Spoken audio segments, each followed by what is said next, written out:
All right, gonna do a little review on the Atlas Range BC Snowshoes. So these joints right here, they broke. They broke. And I still recommend them if you are half decently handy. So we'll go over the breaking thing immediately. They broke. Well, I'll show you a little video right now. Hopefully you can see better. Boom. So this frayed, man. Frayed. Can you see that? Boom. Boom. And we're back. So what I did to fix that, okay, is I wired the top part of that buckle to the top part of the little binding interface, and then I wired the bottom part of that buckle to down here, right? The bottom part of that binding interface. And then I did the same with some bank line, okay? And then I hockey taped it, because hockey tape. If you don't know about bank line, you better get educated. It is the duct tape, the hockey tape of the woods, right? Bank line's invaluable. This is like number 36 tarred bank line. You can get it in braided or twisted.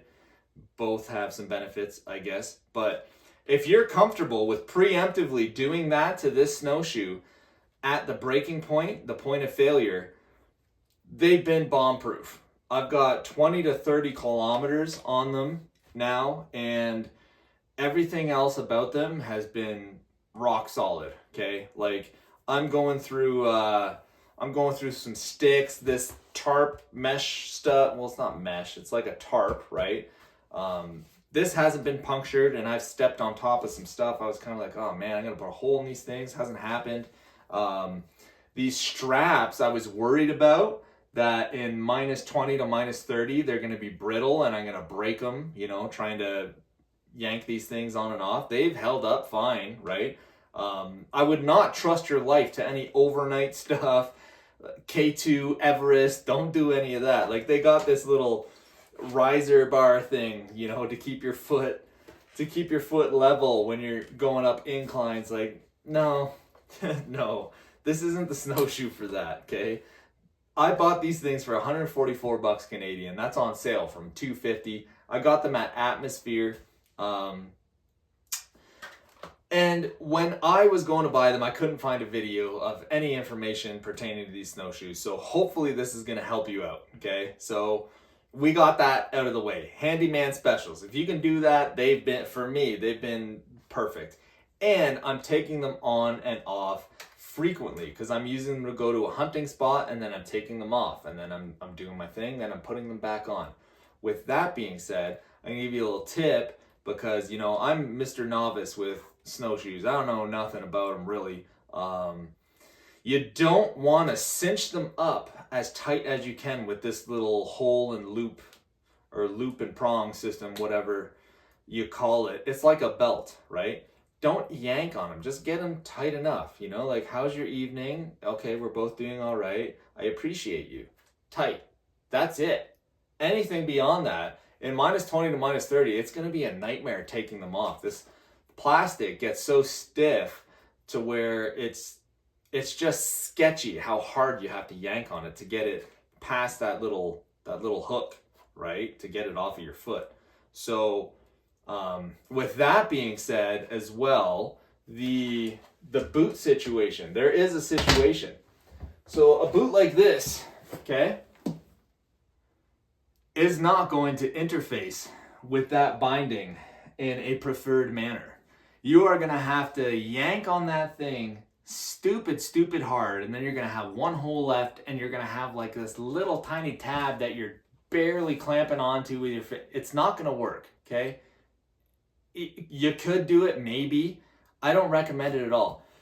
This is a Baffin something or other, right? But that style of boot, big old boot. Sorels make a boot like this. Helly Hansen's got a boot out there like this, I think.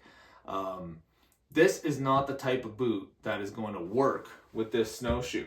Reason being, not enough strappy. Not enough strappy. It would have to be like this long. Okay? It would have to be like this long to work with that boot. So that may or may not help you. These are size 11s. Okay? So I'm like a 9.5 in some shoes, but these ended up being an 11 for me. Now, the boot that does work, okay, is going to be this guy right here. So this is also a size 11. This is a Wind River from Mark's Work Warehouse, okay? And just to compare,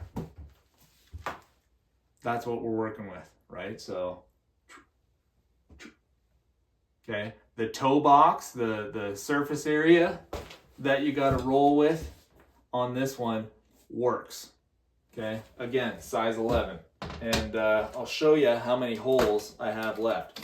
So I kind of set up in there, boom. And you can get them a little tighter, like when your weight is in there, your foot's actually in there, all that, right? Boom. And then the back one doesn't seem to be as big of a deal. Like, yeah, there's plenty in the back. So this is what you got, right? Space-wise. And then the back, that's what you got. Space-wise, all right? So maybe that's something for you. Maybe it's not, but like if you're a size 14 or 15 or something like that, I don't know if these are going to work for you, right? You might have to figure it out with a different snowshoe. These are the 30 inchers. If you look at like weights and stuff like that, like the longer the snowshoe, they don't really get too much wider. They kind of just up them. They're kind of like a 25 to a 30 inch deal. You know, I'm 180 pounds plus a backpack and stuff. So I opted for the 30 incher because I want to disperse my weight into the snow a little more so I stay afloat. They've been pretty good. Like they're keeping me up there. At some points where it's really soft, I'll sink in deep, but nothing like if I didn't have snowshoes and I was just like bare booting it. There's no way. These are keeping me in business. They have a little bit teeth, right? They got some teeth around there, and then on the little toe, they got some grippies. I went snowshoeing with the boys. We did a little camping deal, right? And I had like these little, what are they called? Like tube frame snowshoes. So it was just like a circular tube around. And all I had was this, and I was slipping and sliding when we went on some incline and declines with ice. It was kind of sketchy, like, you know, shut boop. I was on my butt. So I haven't done it at all with these things. Like there's not any ice around, so I can't really attest to that being good or what. But it probably is good for sure on an incline. But they're only one direction, so I don't know how it's going to be on a decline. But they're lightweight, which is a big deal. Okay, lightweight. Don't trust your life to these. Don't do any overnight stuff with this. Don't go any further than you are comfortable getting back without snowshoes. All right. Now, for me, that's like a mile, a kilometer. I'm putting on these things to where if the snowshoes go down and I gotta bare boot it back, I know I'm gonna burn 1,000,000 calories and it's gonna take me 5 hours, but I can like actually survive and live, right? Do not trust these things to be a rock solid option to like backwoods country into remote stuff with. I am not recommending them for that.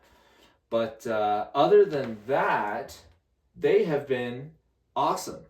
They've been awesome. As silly as that sounds, major point of failure, okay? Major point of failure. I'm still recommending them. But for what they are, right? Like there's definite context to that, all right? If you're handy and you can deal with that, a little janky setup, they're good. They're good. I've got a lot of kilometers on them. So hopefully that helps out anybody who's looking to kind of give the once over on these snowshoes, because it kind of would have helped me out with my purchase. I still would have purchased them. If I watched this video, I'd be like, oh yeah, wired up, bank line, okay, cool, no problem. $144 deal. Because they are really light. They are light and nimble and they're working, okay? Like, these straps are not snapping. -20 to -30. Their snowshoes are good for what they are, right? I'm not going super far. Get after them. If you're handy, thumbs up. If not, spend some good money on some good snowshoes. I'm not at the level of where I even know any good snowshoes or anything, right? I'm just doing a review on this because there was none online, okay? So, boop, boop. Have a good weekend. And I don't know how to make that video any shorter, okay? Nightmare video, but hopefully it helped you.